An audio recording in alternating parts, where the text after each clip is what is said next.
Elena avait 30 ans et travaillait comme ingénieure civile. 3 ans plus tôt, elle avait épousé David, un homme qu'elle croyait être l'amour de sa vie. Leur mariage, au début, semblait parfait. Ils étaient heureux, ils partageaient des rêves et des projets. Après quelques années de vie conjugale paisible, ils décidèrent d'essayer d'avoir un enfant, un désir qu'Elena avait toujours nourri dans son cœur. Avant de continuer, abonnez-vous à notre chaîne et activez la cloche pour ne manquer aucune de nos stories. Ils n'imaginaient pas que ce souhait changerait radicalement leur vie. Chaque mois qui passait sans résultat augmentait la tension entre eux. Les premières déceptions s'accompagnaient d'anxiété et de frustration, tandis que chaque tentative ratée semblait mettre à mal la stabilité de leur relation. Elena a commencé à consulter différents spécialistes, à subir des tests et des traitements coûteux et stressants, mais chaque fois que le résultat était négatif, une partie d'elle se brisait. David, de plus en plus absent émotionnellement, semblait incapable de supporter le poids de la situation.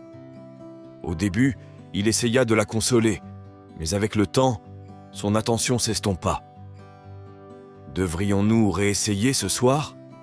lui demanda Elena avec une pointe d'espoir, mais lui, de plus en plus fatigué, commença à trouver des excuses pour éviter ces moments d'intimité. Leur vie sexuelle, autrefois satisfaisante et spontanée, était réduite à une obligation mécanique, sans passion. Les absences de David devenaient de plus en plus fréquentes et inexplicables. Elena commençait à soupçonner qu'il y avait quelqu'un d'autre. Elle n'avait aucune preuve concrète, mais sa distance croissante et son comportement évasif alimentaient ses doutes. Elle décide de se confier à sa sœur aînée, Sarah, femme forte et mère de 2 enfants. « Peut-être que tu devrais essayer de faire quelque chose de différent, quelque chose qui le rapproche de toi, » suggéra Sarah, alors qu'elle essayait de la consoler au cours d'une de leurs longues discussions. Elena a pris ce conseil comme un dernier espoir.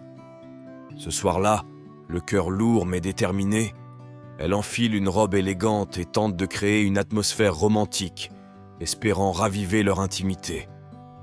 Ce fut une réussite, mais ce fut aussi le dernier moment de véritable proximité entre eux. David a continué à revenir de plus en plus tard, souvent sans explication. « Tu rentres tard ce soir aussi ?»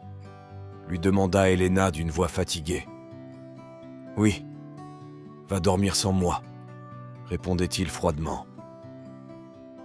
Leur mariage semblait désormais avoir atteint un point de non-retour.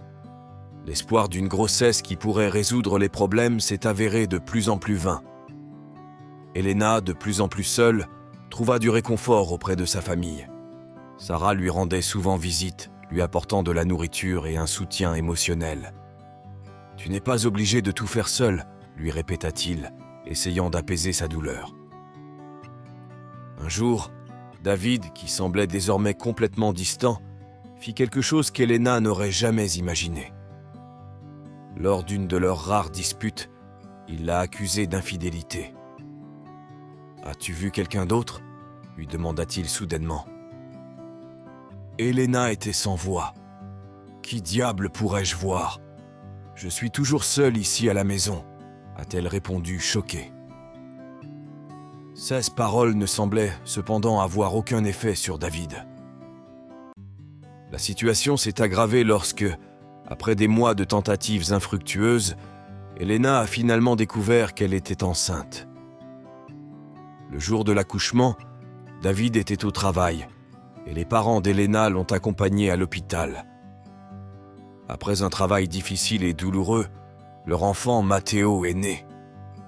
Mais quand David est arrivé, son attitude était glaciale. Il ne montra aucune émotion en voyant l'enfant tant désiré. « Pensez-y, nous avons un fils », lui dit Elena les larmes aux yeux. Mais il est resté impassible. Puis, d'une voix froide, il a demandé au médecin un test ADN. 6 mots frappèrent Elena comme un poignard en plein cœur. « Quoi ? De quoi tu parles ?» a-t-elle crié avec incrédulité. David la regardait sans émotion. « Avec tous les problèmes que nous avons eus, comment peut-il être mon fils ?» a-t-il dit sans la moindre compassion. Est-ce que vous appréciez cette histoire? Avant de voir comment cela se termine, abonnez-vous à notre chaîne et activez les notifications. Le médecin gêné tente de calmer le jeu en proposant de faire le test. Elena n'arrivait pas à croire ce qui se passait. Le mari qu'elle croyait si bien connaître l'avait accusée de la pire des trahisons. Les jours suivants furent un véritable cauchemar. Elena, maintenant confuse et dévastée, commença à douter d'elle-même. Lorsque les résultats sont tombés, la réalité était encore plus choquante. Il n'y avait aucun lien génétique entre David et l'enfant. Les paroles du médecin semblaient irréelles, comme si tout était le résultat d'un mauvais rêve. Ce n'est que grâce à Sarah et à leur frère Lucas, qui possédèrent des talents d'enquêteurs, que la vérité a éclaté. David avait soudoyé le médecin pour qu'il falsifie les résultats des tests. L'homme qu'Elena avait épousé s'était révélé être un menteur et un traître. Il avait une liaison avec une collègue de travail et avait tout prévu pour tenter de se débarrasser d'elle.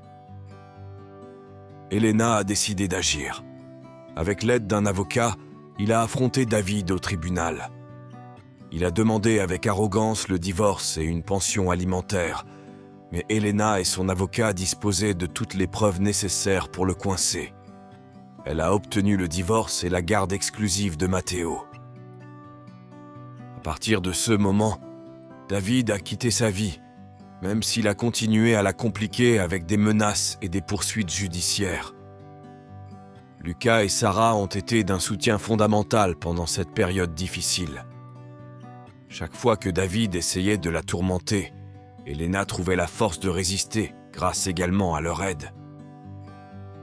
Au fil du temps, Elena a réussi à reconstituer les morceaux de sa vie.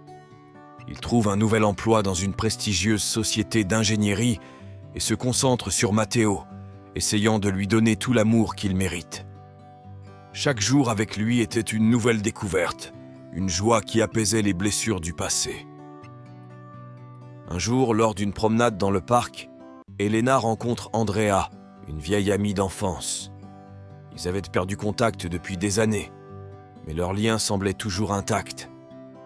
Andrea était devenue consultante juridique et a immédiatement proposé son aide.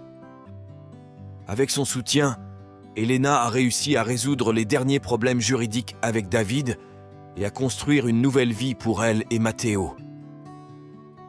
Au fil du temps, Elena a réalisé que, malgré toute la douleur, elle avait réussi à trouver la force de continuer.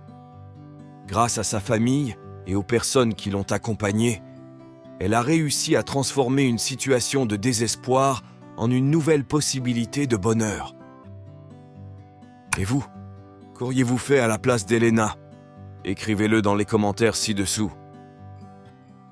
Merci d'avoir regardé la vidéo jusqu'à la fin et à la prochaine fois.